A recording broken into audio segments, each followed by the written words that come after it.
जब हिमगिरी की शीतल गुफाओं में काल की सीमाओं से परे एक गहन मौन छाया था, तब आदि योगी भगवान शिव ने देवी पार्वती को वो अमर कथा सुनाई जिसे सुनने मात्र से मनुष्य मृत्यु के भय से मुक्त हो जाता है।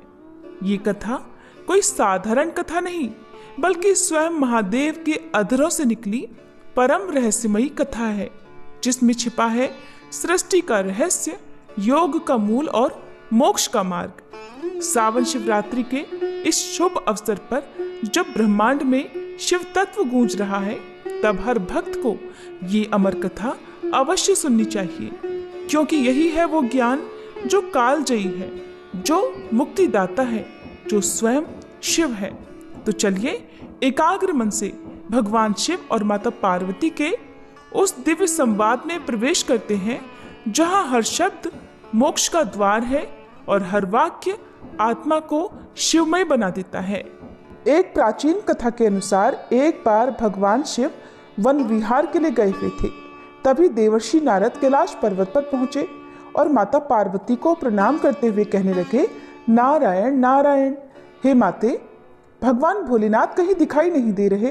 तब माता पार्वती ने उत्तर दिया कि देवर्षि, वे अभी वन विहार के लिए गए हुए हैं, कुछ समय बाद आने ही वाले होंगे। तब देवर्षि नारद ने माता पार्वती से कहा, माता, अगर आपकी आज्ञा हो तो आपसे मैं एक विनती करना चाहता हूँ। माता पार्वती ने कहा, कहो नारद, क्या कहना चाहते हो? तब देवर्षि नारद मुनि बोले, हे माता पार्वती, तीनों लोकों के पालनहार भगवान शिव तो अमर हैं, लेकिन आपका कई बार जन्म हो चुका है। उन्होंने आपको कभी अमर कथा नहीं सुनाई है, इसका क्या कारण है?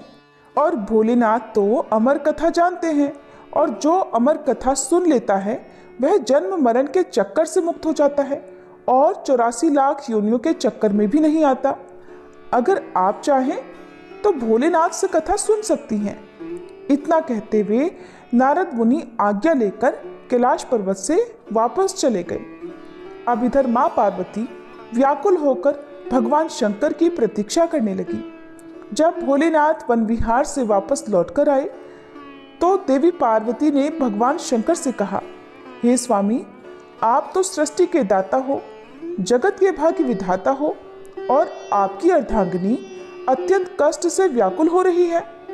तब भगवान भोले शंकर ने माता पार्वती से उनके कष्ट का कारण पूछा। तब माता पार्वती ने कहा, हे प्रभु, आप तो जन्म मरण से मुक्त हो और मुझे संसार में कई बार जन्म लेना पड़ता है।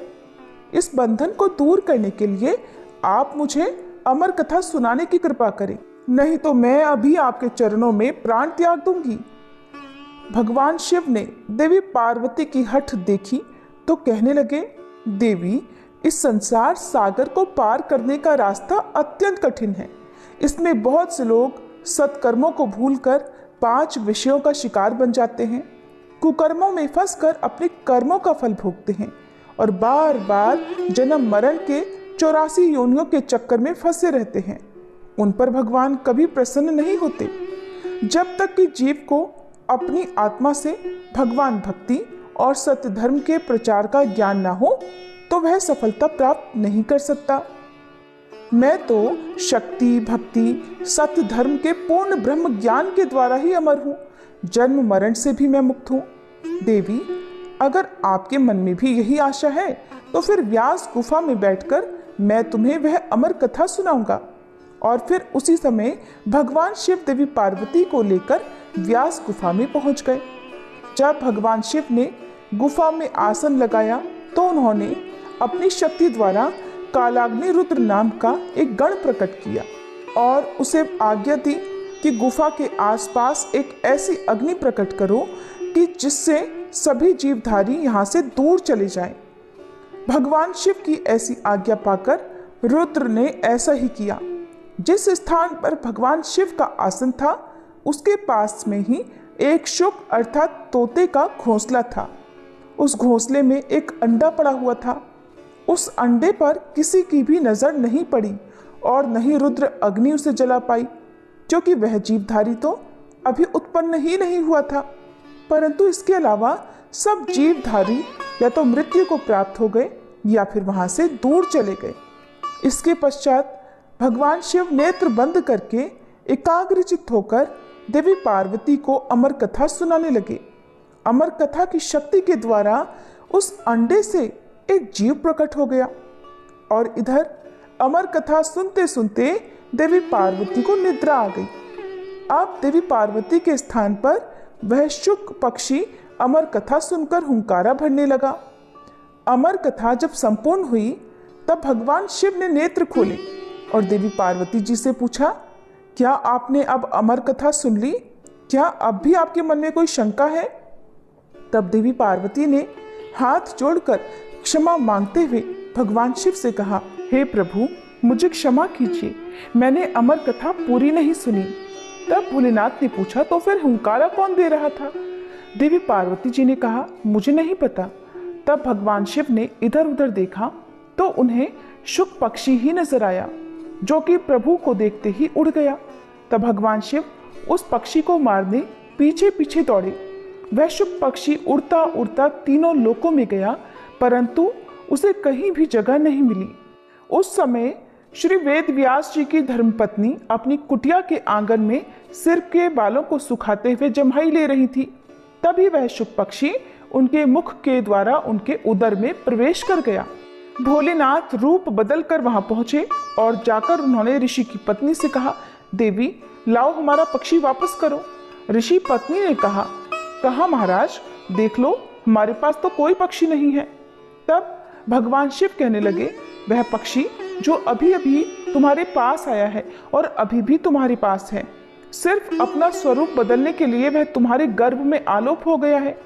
जब ऋषि पत्नी नहीं मानी तब भगवान शिव ने वेद व्यास जी से कहा कि आपकी पत्नी के मुख द्वारा हमारा पक्षी इनके पेट में चला गया है, आप अपनी पत्नी से पूछ लो उसके पेट में हमारा पक्षी गया है कि नहीं। तब वेद व्यास जी ने अपनी पत्नी से पूछा कि तुम्हारे पेट में कोई पक्षी गया है क्या? व्यास मुनि की पत्नी कहने लगी, नहीं, मैंने तो किसी भी पक्षी को नहीं देखा, लेकिन प्रभु ऐसा अनुभव होता है कि जैसे कोई जीव मेरे पेट में है। व्यास मुनि ने प्रभु से प्रार्थना की, हे महाराज, आपका वचन तो सत्य है, परंतु स्त्री के गर्भ से पक्षी भला कैसे निकल सकता है? इसका तो बस एक ही उपाय है कि इस स्त्री को मारकर उसके पेट से पक्षी को निकाल लिया जाए। भगवान शिव कहने लगे, इतनी सी बात के लिए भला इस स्त्री को मारने की क्या आवश्यकता है? इस नादान स्त्री पर तो हमें बहुत तरस आ रहा है। हमें तो उस शैतान पक्षी पर क्रोध आ रहा है जो अपना स्वरूप बदलने के लिए इस बेचारी स्त्री के गर्भ में आलोप हो गया है। जब वह बाहर आएगा तब हम उसे मार देंगे। व्यास मुनि कहने लगे, हे महाराज, इसका क्या उपाय है? आपकी जो इच्छा है वो आप कर सकते हैं। ये शब्द सुनकर शुक पक्षी शंकर जी के भय से माता के गर्भ से बाहर ही नहीं आया। अब त्रिलोक स्वामी भी वहीं बैठकर शुक पक्षी के बाहर आने की प्रतीक्षा करने लगे। जब भगवान शिव प्रतीक्षा कर रहे थे तब संसार के सभी कार्य भी रुक गए और इस प्रकार तीनों लोकों में हाहाकार मच गया। अब देवी देवता विचार विमर्श करने लगे कि भगवान शंकर को कैसे वापस लाया जाए। तब देवताओं से आज्ञा पाकर नारद जी व्यास मुनि के द्वार पर शंकर जी के पास पहुंचे और जाकर प्रणाम करके भगवान शंकर से कहने लगे, हे डमरूधारी, हे त्रिशूलधारी, हे तीनों लोकों के पालनहार, हे महाकालेश्वर, हे नीलकंठ, हे भोलेनाथ, आपका यहाँ कैसे आना हुआ? तब शंकर जी कहने लगे, नारद जी, ये समस्या आपकी ही पैदा की हुई है और आप मुझसे ही पूछ रहे हैं। शुक पक्षी व्यास मुनि की पत्नी के गर्भ में आलोप हो गया है। जब वह बाहर आएगा तब मैं उसे मारकर ही वापस आऊंगा। देवर्षि नारद ने कहा, प्रभु, आपका तो वचन है कि जो भी अमर कथा सुन लेता है वह अमर हो जाता है, वह जन्म मरण के चक्कर से भी मुक्त हो जाता है। और ये शुक पक्षी भी तो आपसे अमर कथा सुनकर अब अमर हो चुका है। सो अब ये आपके भय से माता के गर्भ से बाहर भी नहीं आ रहा और बेचारी स्त्री को भी कष्ट दे रहा है। इसलिए हे भोलेनाथ, इस पक्षी को वरदान देने की कृपा करें, क्योंकि आपने अमर कथा सुनने वाले को अमर हो जाने का वरदान दिया है और यदि आप इस शुक पक्षी को मार देंगे तो आपकी अमर कथा भी झूठी हो जाएगी। तब भगवान शिव ने उस शुक को अमर हो जाने का वरदान दिया और वे वापस कैलाश पर्वत पर लौट गए। और फिर वही शुक व्यास जी के अयोनिज पुत्र बने। गर्भ में ही उन्होंने वेद, पुराणों और उपनिषदों का ज्ञान प्राप्त किया और वह अपनी माता के गर्भ में 12 वर्षों तक रहे। तब वेद व्यास जी ने दिव्य दृष्टि से उनसे पूछा कि अच्छा पुत्र, तुम बाहर क्यों नहीं आ रहे हो? तब वे बोले, मैं माया के प्रभाव में कहीं पड़ न जाऊं, इसलिए मैं बाहर नहीं आना चाहता। जब तक स्वयं श्री कृष्ण आकर मुझे आश्वासन न दे दें, मैं तब तक गर्भ से बाहर नहीं आऊंगा। तब देवर्षि नारद जी वहां पधारे और उनके कहने पर भगवान श्री कृष्ण स्वयं आकर उन्हें आश्वासन देते हैं कि तुम्हें जन्म लेने के बाद भी माया स्पर्श नहीं कर पाएगी। तब कहीं जाकर शुकदेव अपनी माता के गर्भ से बाहर आए और उन्होंने अपने पिता से भागवत का पूरा ज्ञान भी प्राप्त किया और वही शुकदेव मुनि के नाम से विख्यात हुए। उनके लिए ये कथा दीप बनकर उनके जीवन के अंधकार को हर लेगी। सावन की वह रात्रि जब जल, बेलपत्र और मन की शुद्धता से कोई मुझे पुकारेगा तो मैं स्वयं उसकी सुनूंगा, चाहे वो कोई भी हो। इस कथा को जो श्रद्धा से सुनेगा वह मेरे लोक की ओर अग्रसर होगा, पाप मुक्त होगा और जन्मों के बंधनों से मुक्त हो जाएगा। देवी, ये कथा अब मेरी नहीं, उन आत्माओं की है जो प्रेम, आस्था और विश्वास के साथ मुझे अपनाते हैं। इस प्रकार अमर कथा एक वचन बनकर शिव भक्तों को आशीर्वाद देती है कि अगर भक्ति सच्ची हो तो भगवान स्वयं निकट आ जाते हैं। तो ये थी आज की कथा। सभी प्रेम से बोलिए भोले शंकर भगवान की जय। माता पार्वती की जय।